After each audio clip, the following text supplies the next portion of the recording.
Now. Kiko Bersano for speaker.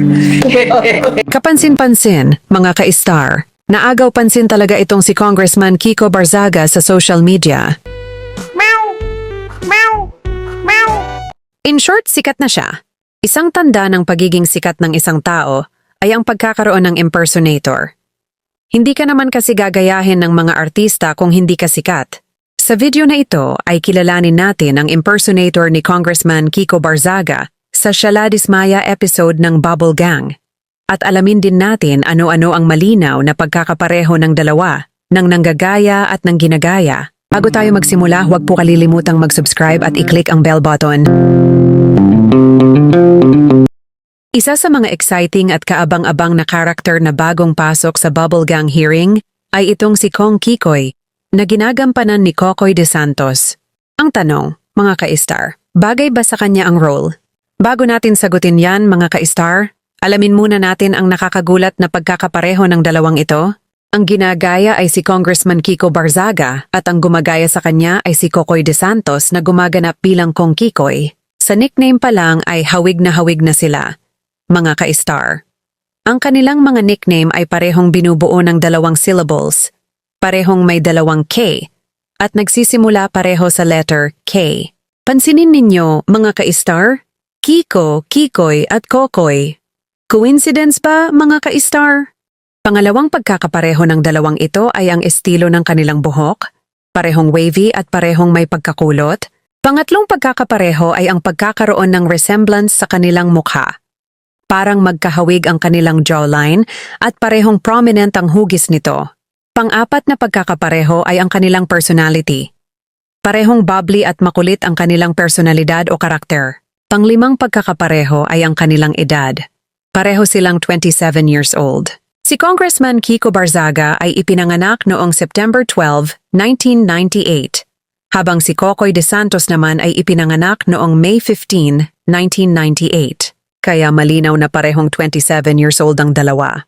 Pang-anim na pagkakapareho ay pareho silang Caviteño. Si Kiko Barzaga ay taga Dasmariñas, Cavite, habang si Kokoy De Santos naman ay taga General Trias, Cavite. At kung papansinin natin, ang General Trias at Dasmariñas, Cavite ay halos magkalapit lang na lugar. General Trias is located sa bandang gitna ng Cavite, habang Dasmariñas ay nasa northeast central part ng Cavite. Magkaharap lang sila sa mapa at may mga barangay na literally border to border. Kung babiyahe ka by land, mga 15-20 minutes travel lang, depende sa traffic. Mula Dasmariñas papunta General Trias. So ayan, mga ka-star, ang anim na pagkakapareho ng dalawang tao na ating kinukumpara. Ang original na Kong Kiko at ang impersonator na si Kong Kikoy na ginagampanan ni Kokoy De Santos. At kung may mga nakikita pa kayong malinaw na pagkakapareho ng dalawang ito, mga ka-star, please comment down below. Career comparison naman tayo, mga ka-star. Showbiz career versus political career nitong dalawang Caviteño na sina Kokoy De Santos at Congressman Kiko Barzaga. Kokoy De Santos, showbiz career. Si Kokoy ay nagsimula sa entertainment industry bilang teen actor. Pero ang pinakatumatak na highlight ng kanyang showbiz journey ay nang gumanap siya sa Game Boys 2020. Isang BL digital series na sumikat online lalo na noong panahon ng pandemic. Doon siya mas nakilala at mula noon ay nagtuloy-tuloy ang kanyang mga proyekto sa pelikula at TV na nagpapakita ng kanyang versatility bilang aktor. Sa madaling salita, ang karera ni Kokoy ay nakatutok sa pagbibigay aliw, sa entertainment, at sa pagiging rising star ng kanyang henerasyon. Kiko Barzaga, political career. Samantala, si Congressman Kiko Barzaga naman ay nagsimula bilang isang abogado bago pumasok sa politika. Naging mayor ng Dasmariñas, Cavite siya, at isa itong malaking milestone sa kanyang political journey. Pagkatapos nito, naging kongresista ng 4th District ng Cavite, kung saan nakilala siya sa kanyang aktibong partisipasyon sa mga House committees tulad ng Justice at Rules Committee. Ang career niya ay nakaugat sa public service at sa matagal ng paninilbihan sa kanyang mga kababayan sa Cavite. Comparison. Kung si Kokoy ay nagbibigay aliw sa mga tao sa pamamagitan ng TV, pelikula at social media, si Kiko naman ay nagbibigay serbisyo sa publiko sa pamamagitan ng batas at pamumuno. Magkaibang larangan pero parehong nasa spotlight at parehong kilala sa Cavite. Ang isa hinahangaan bilang artista, ang isa iginagalang bilang politiko. Dahil nga parehong Caviteño at magkaedad sina Cocoy De Santos at Congressman Kiko Barzaga, nagiging natural lang para kay Cocoy ang paggaya sa kanya. Hindi na siya nahihirapang mag-adjust dahil halos magkapareho sila ng personality at aura. Kaya madaling-madali niyang nadadala ang karakter bilang Kong Kikoy. Could you imagine naman kung ang gumaya kay Kiko ay kasing edad ni Betong? Malamang hindi sila match dahil makikita agad ang age gap at hindi magiging believable ang impersonation. Pero itong si Cocoy, swak talaga. Bukod sa pareho silang 27 years old, may youthful energy at timing sa comedy na akma sa role. Sa looks naman, masasabi nating lamang ng kaunti ang isa, pero hindi naman malayo. Nadadala rin kasi sa makeup at prosthetics para mas maging magkamuka. Yung buhok, madali namang dayain sa wig, at yung damit ay kaya namang kopyahin. Kaya ang pinakamahalagang factor talaga ay yung personality, at doon na ipapakita ni Cocoy ang kanyang galing. Pagdating sa height, si Cocoy De Santos ay nasa 5'8".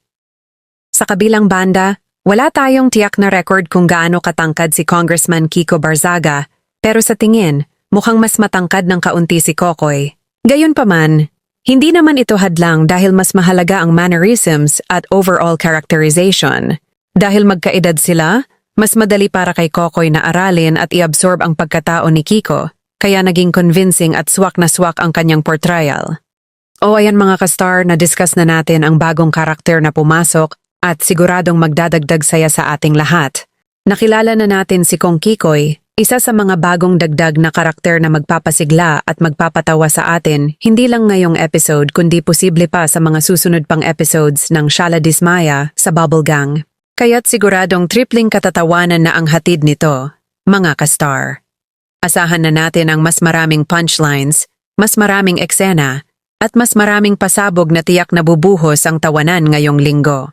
Huwag na huwag ninyong palalagpasin dahil mas nagiging exciting ang bawat episode sa pagpasok ng mga bagong karakter tulad ni Kong Kikoy. At syempre, mga ka-star, abangan ninyo kung paano makikipagsabayan si Kong Kikoy kina Shala at Corny Dismaya. Sigurado, ibang klase ang batuhan ng linya at kasiyahan na magpapabaha ng tawa ngayon. Kung nagustuhan ninyo ang video, please don't forget to like, share, and comment down below.